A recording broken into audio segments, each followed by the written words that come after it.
جال کے حوالے سے میں نے اپنی زندگی میں دو بندے دیکھے، ایک شیخ ارشاد اللہ قصری حفظہ اللہ، اور ان سے پہلے شیخ زبیر علی زئی۔ اگرچہ شیخ زبیر علی زئی ان سے چھوٹے ہیں، اچھا چھوٹے ہیں لیکن اللہ تعالیٰ نے ان کو پاس جلدی بلا لیا ہے۔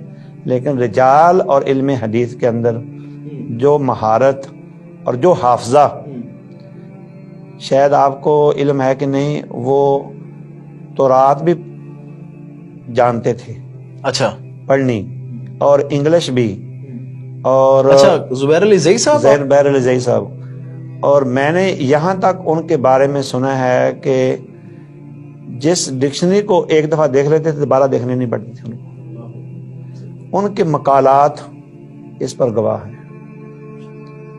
ایک بندہ جب ان کے مقالات دیکھتا ہے نا، کوئی روایت، کوئی راوی، ایک ایک راوی کے بارے میں حکم، اور پھر اس کی پوری چھان بین،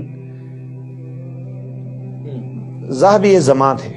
تو یہ طلباء کو آپ ریکمینڈ کریں گے کہ ان سے استفادہ کریں؟